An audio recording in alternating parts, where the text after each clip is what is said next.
तो नमस्कार, प्रणाम, सत श्री अकाल, आदाब। आप सभी लोगों का हमारे इस नए एपिसोड में बहुत बहुत स्वागत है। उम्मीद है पूरी फैमिली अच्छी होगी, आप अपना और अपनी फैमिली का अच्छी तरह से ख्याल रख रहे होंगे। दोस्तों, आज की जो घटना है, आज की जो कहानी है, वो आपको बहुत ही हैरान कर देगी, क्योंकि ऐसी ही घटना है।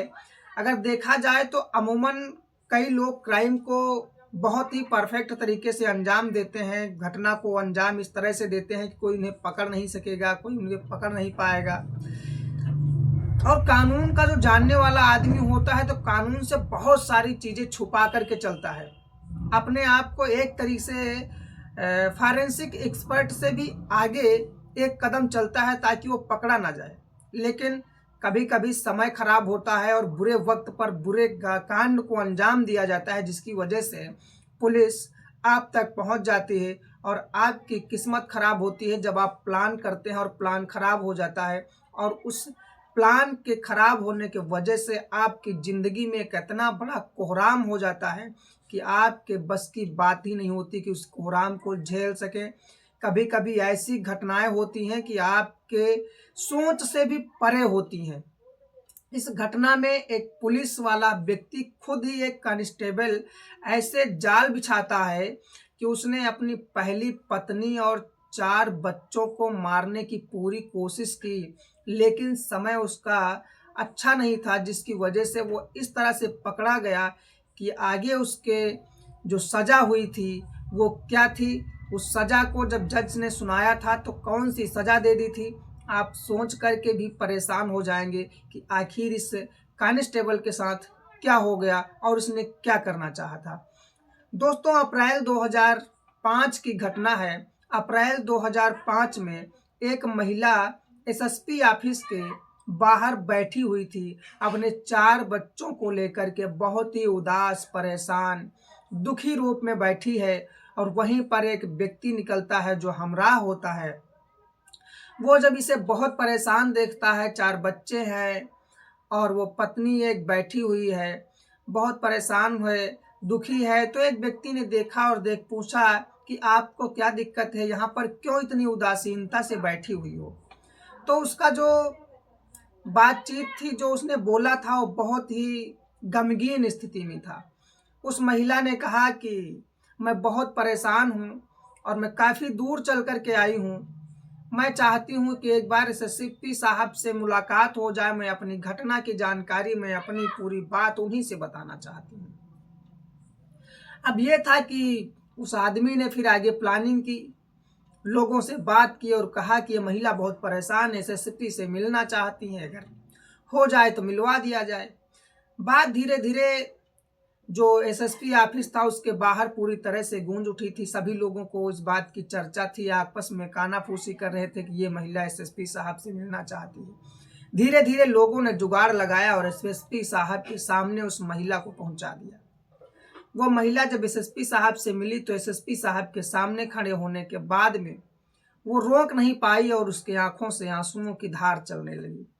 एसएसपी साहब ने धीरज बंधाते हुए कहा कि रो मत, अपनी घटना बताओ, अपनी बात बताओ, जिस काम से यहाँ पर आई हो। रोने से कोई फायदा नहीं है। आप जब तक मुझे अपना मामला नहीं बताएंगे, बात नहीं बताएंगे, तब तक मैं आपकी कोई मदद नहीं कर सकता। 4 बच्चे जिनकी आंखों में भी आंसू आ गए, माँ की आंखों में आंसू देख करके। जब ये बात एसएसपी साहब ने पूछी कि आखिर आपकी बात क्या है, आपका मामला क्या है, तो उस महिला ने जो कहानी बताई, उसने कहा कि मेरा जो पति है वो भी उत्तर प्रदेश पुलिस में है, कांस्टेबल के पद पर नौकरी करता है, लेकिन उसके 2 अवैध संबंध हैं, जो पत्नियां हैं उनके साथ रहता है और वो घर कभी नहीं आता है। मुझे ना कोई खर्चा, ना कोई व्यवस्था, 4 बच्चे हैं, कैसे पालूं, इनकी शादी करना है, ब्याह करना है, आगे चल कर के इनकी पढ़ाई लिखाई जो भी है, मेरे पास कोई भी पैसा नहीं है। मैं बहुत ही परेशान हूँ, जबकि मेरा पति 2-2 अन्य पत्नियों को लेकर के, अवैध संबंधों को लेकर के पैसे खर्चा करता है, उड़ाता है, पर मुझे कोई भी हिस्सा नहीं मिलता है। आपसे अनुरोध है, निवेदन है कि मुझे अपने पति की आधी सैलरी दी जाए ताकि मैं अपने बच्चों का भरण पोषण, पालन पोषण या आगे की आने वाले समय में शादी ब्याह की व्यवस्था कर सकूं। एसएसपी साहब को सुनने के बाद में लगा कि इसकी जो बात है वो जेन्युइन है। अगर 4 बच्चे हैं और महिला है, शादी की उसने, तो अब इस तरह से धोखा देना अच्छी बात नहीं है। एसएसपी साहब ने उससे कहते हैं कि ठीक है, जाओ, मैं आगे से ऐसी कोशिश करूँगा कि तुम्हारे पति की सैलरी जो आधी है वो आपको मिलने लगे। और वो महिला चेहरा खिलखिलाया हुआ और अपने घर आ गई। बहुत ही तसल्ली के साथ अपने घर पहुंची और घर पहुंचने के बाद में उसे लगा कि उसकी सारी समस्याएं खत्म हो गई हैं, क्योंकि उसने एसएसपी साहब से एक और बात कही थी कि वो मेरे पास मेरा पति रहे ना रहे, आए ना आए, क्योंकि उसे तो अब दूसरों की लत लग गई है, पर मेरे बच्चों का क्या होगा, खर्चे पानी का क्या होगा, किस तरह से हम अपना जीवन यापन कर पाएंगे, तो इसके लिए मेरे लिए व्यवस्था करवा दीजिए। महिला अपने घर पहुंची। 1 महीने के अंदर एसएसपी साहब ने एक ऐसा काम कर दिया कि जिसकी वजह से आधी तनख्वाह जो उस कांस्टेबल की है, उसकी महिला के जो उसकी पत्नी है उसके अकाउंट में जाने लगी। जो कांस्टेबल है, अब 2 पत्नियां जो अवैध रूप से रख रहा है, जिन पर पैसे खर्चा कर रहा था, अब उनके पास पैसे की दिक्कत हो गई थी। और इधर जो पहली पत्नी है जिसके 4 बच्चे हैं, उनका खर्चा पानी थोड़ा ठीक ठाक से चलने लगा था। ये बातें इतनी खल रही थी इस कांस्टेबल को कि इसने एक प्लान कर डाला, और बहुत बड़ा प्लान कर डाला। आप सोचेंगे कि कितनी हैवानियत कोई अपने बच्चों के साथ, अपने पत्नी के साथ कर सकता है। आप सोच करके भी परेशान हो जाएंगे, हैरान हो जाएंगे। ऐसी ही घटना है। एक दिन उस कांस्टेबल ने अपने घर जाने की तैयारी की और अपने घर पहुंचा और अपने बेटे से मिला जिसकी उम्र 13 साल थी, नाम पंकज था। उसने कहा कि अपनी माँ से जाकर के कहो कि हम लोग बाहर शहर चलेंगे और शहर में कुछ खरीदारी करनी है, क्योंकि अगले महीने आपके बहन की जो शादी है। ये बात सुनकर के पंकज थोड़ा लगा कि सच में बोल रहे हैं, लेकिन वो पूरी चाल को नहीं समझ पाया और वो माँ से जाकर के कहा कि पापा कह रहे हैं कि बाहर खरीदारी करनी है, बाहर चलना है। माँ का नाम इसकी उर्मिला था, यानी कांस्टेबल की पत्नी का नाम उर्मिला है। उम्र 45 साल होती है। और इनकी एक जो बड़ी बेटी है जिसका नाम ममता है और 22 साल की उम्र है। उससे छोटी है जो पूजा है जिसकी उम्र 18 साल है। और उससे जो छोटी है उसकी उम्र 16 साल है जिसका नाम सुधा है। अब यह था कि चारों लोगों को तैयार किया गया। बहुत ही अच्छी तरह से सबको साहस बंधाने के बाद में कहा कि शॉपिंग करते हैं, खरीदारी करनी है। एक ड्राइवर के साथ अपनी गाड़ी लेकर के आता है और उस ड्राइवर और ये दोनों लोग घर आए और सबको बिठाया, और बिठाने के बाद में कम से कम 25 से 30 किलोमीटर दूर, लगभग दिन के 10 बजे होंगे, ये अपने घर से रवाना होते हैं 25-30 किलोमीटर दूर जाकर के खरीदारी के लिए। लगभग 1 से 1:30 बजे के आसपास वहाँ पर मार्केट पहुँचे, जो छिबरा मऊ का मार्केट है। ये फर्रुखाबाद के अंदर था। छिबरा मऊ पहुँचे, वहाँ पर इस दुकान से उस दुकान, उस दुकान से उस दुकान, कम से कम 3 से 4 घंटे लपेट दिए, लेकिन कोई खरीदारी नहीं हुई।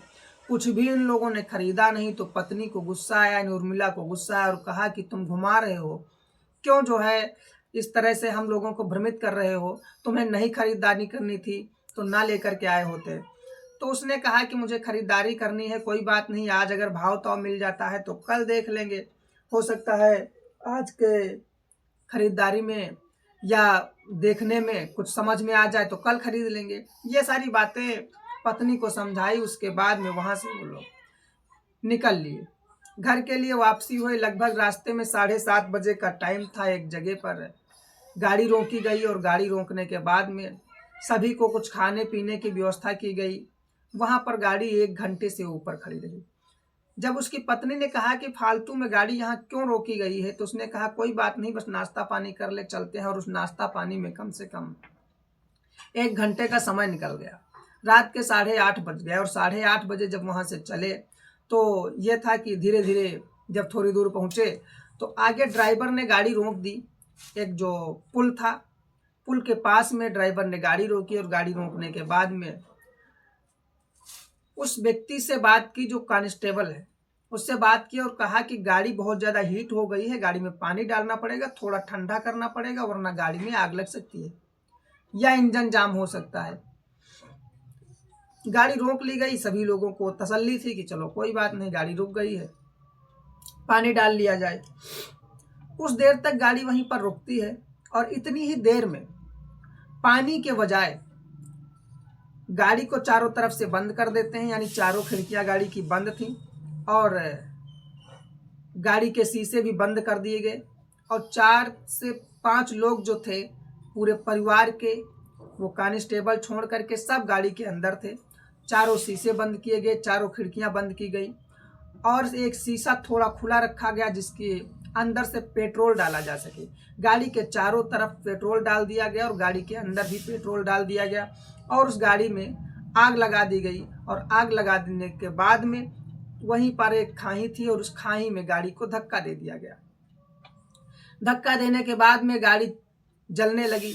सब चीख रहे थे, चिल्ला रहे थे, आवाज दे रहे थे कि बचाओ बचाओ।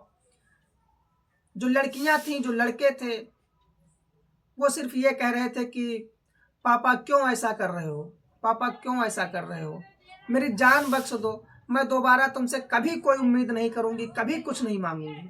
ये सारी आवाजें सुनने के बाद में जो वहां पर ड्राइवर था वो भी इन सारी चीजों को सुन रहा था, लेकिन ना उसे रहम आया और ना उसे रहम आया। गाड़ी जलती रही, लोग अंदर जिंदा जल रहे थे। लेकिन इसी समय एक गाड़ी जो स्वयं एसएसपी की थी, एसपी और एसएसपी सभी लोग गश्त पर निकले हुए थे, किसी काम से जा रहे थे। लेकिन जब उस जगह पर पहुंचा तो देखे कि गाड़ी में आग लगी हुई है और कोई खाई में गाड़ी जल रही है। मौके पर उसमें पूरी टीम के साथ थे वो, और वहीं पर गाड़ी रोक ली। और जैसे ही उन लोगों ने गाड़ी रोकी वैसे ही ये दोनों जो मुजरिम थे वहां से फरार हो गए। जैसे ही वहां से फरार हुए तुरंत ही अब पुलिस एक के पास 2 चीजें थी, या तो इनको गिरफ्तार करें, इनको पकड़ने की कोशिश करें, या उसमें जो लाशें, जो लड़कियां, जो महिला जल रही है उसे बचाने की कोशिश करें। तो पुलिस ने उन्हें जाने दिया और उस गाड़ी के आसपास गए। तुरंत जैसे हो सकता था मिट्टी डालने की कोशिश की, अपने अपने जैकेट और कपड़े जो भी थे निकाल करके उसमें जो है मारने लगते हैं, आग बुझाने के प्रयास करते हैं। बड़ी मुश्किल से आग बुझा पाते हैं और आग बुझाने के बाद में सभी को निकाला गया गाड़ी से। शीशा तोड़े गए, तोड़ने के बाद में गाड़ी से उन लोगों को निकाला गया। निकालने के बाद में उन्हें वहीं का जो हॉस्पिटल था उस हॉस्पिटल में भर्ती कराया गया। उनका ट्रीटमेंट कुछ समय तक चला, लेकिन उसके बाद में तुरंत ही उन्हें डॉक्टरों ने कहा कि इन्हें हायर मेडिकल सेंटर भेज दिया जाए, क्योंकि यहाँ सुविधाएं कम है और इन्हें रिफ़र करने की ज़रूरत है, तो शायद इन्हें बचाया जा सके। जब हायर मेडिकल सेंटर भेजा गया तो वहाँ पर सभी लोगों को इलाज दिया गया। उस इलाज के दौरान ही ये खबर पूरी तरह से चारों तरफ फैल चुकी थी। सभी के बयानों के अनुसार रिपोर्ट लिखी जाती है, एफआईआर दर्ज हुई और दर्ज होने के बाद में जो स्वयं डिस्ट्रिक्ट मजिस्ट्रेट वहाँ पर पहुँचे थे, पहुँचने के बाद में उनके सामने उन 4-5 लोगों से स्टेटमेंट नोट किया गया। उर्मिला से सबसे पहले बात की गई तो उर्मिला ने बताया कि वो 2 पत्नियां हैं जिसकी वो अवैध संबंधों में है। वो हम लोगों को सैलरी देने के बजाय जान से मारने की कोशिश की और शायद मेरी जान बचे ना बचे, लेकिन उसने अपना काम कर डाला है। मुझे नहीं लगता मैं बच पाऊंगी। पैसे और ये परिवार के चक्कर में, 2 औरतों के चक्कर में मेरे पूरे परिवार की जान ले ली है। मैं इससे ज़्यादा और क्या बताऊं उस दरिंदे के बारे में। सारे बातें यही थी। जो लड़कियां थीं, जो माँ थी उन लड़कियों की, जो पंकज था छोटा, उसने बताया पूरी घटना के बारे में कि गाड़ी कहाँ कहाँ रोकी गई, कैसे रोकी गई, फिर पेट्रोल डाला गया, जलाया गया और फिर हंस कर के तमाशा देखा गया। ऐसी घटना के बारे में जब वो पूरा नोट किया गया तो फिर उस व्यक्ति को, यानी पुलिस वाले को गिरफ्तार किया गया। गिरफ्तार करने के बाद में जो उसका निचली अदालत से, जो डिस्ट्रिक्ट अदालत से जजमेंट आया, उसमें यह था कि इसे फांसी की सजा दे दी जाए और तब तक लटकाए रखा जाए जब तक इसकी मौत ना हो जाए, या इसे उम्र कैद की सजा दी जाए। तो पहले नंबर पर फांसी की सजा थी, लेकिन अब फांसी की सजा से बचने के लिए उसने हाई कोर्ट में अपील दायर कर दी। जब हाई कोर्ट में अपील दायर की तो ये था कि वहाँ के जो जज थे उन्होंने भी निचली अदालत के फैसले को मंजूरी दे दी और कहा कि जो भी फैसला हो चुका है वो फैसला बरकरार रखा जाएगा। लेकिन इसने कई बार अर्जी डाली वहाँ पर, और अर्जी डालने के बाद में कहा कि अगर उन जो ड्राइवर था उसे नहीं पकड़ा गया, उन दोनों महिलाओं को नहीं बुलाया गया, पूरी हकीकत और ऐसी बात नहीं थी, मैं उनको ये सब जानबूझकर ना मैंने किया है और ना करने की उम्मीद थी, एक हादसा था, गाड़ी अपने आप जली थी। लेकिन जो सबूत थे बहुत ही खिलाफ थे इनके, जिसकी वजह से कई बार ऐसे थोड़ा कई चीज़ें ऐसी सामने आई जिसकी वजह से केस थोड़ा कमज़ोर पड़ा, और कमज़ोर पड़ने के बाद में जज साहब ने कहा कि फांसी की सज़ा से बरी करके इसे पूरा आजीवन कारावास की सज़ा दे दी जाए, यानी पूरे आजीवन कारावास की। और कहा कि लगभग 30 साल तक तो जेल में रहेगा ही ये कैदी, और उसे 30 साल तक के कैद में रहने की जो जज साहब ने जजमेंट दी थी वो बरकरार रखी गई और उसे सजा हो गई। दोस्तों, इस घटना में, इस कहानी में एक व्यक्ति है जिसने इस तरह से घटना को अंजाम दे दिया जिस तरह से हम सोच भी नहीं सकते। अब ये था कि किस हिसाब से कौन आदमी किस मानसिकता से काम करता है, जो प्लानिंग थी वो परफेक्ट थी, लेकिन समय ऐसा आया कि खुद वहाँ पर ऐसे लोग पहुँच गए जिन्हें देखना और सुनना एक तरह से उस केस के लिए बहुत बड़ी बात हो चुकी थी। दोस्तों, इस घटना के बारे में आपकी जो भी समझ में आया हो अपनी राय कमेंट में ज़रूर दें। वीडियो अच्छा लगा हो तो लाइक कर दीजिएगा, चैनल को सब्सक्राइब कर लीजिएगा। मिलते हैं कल रात 9 बजे एक सच्ची घटना में। तब तक के लिए नमस्कार, धन्यवाद, जय।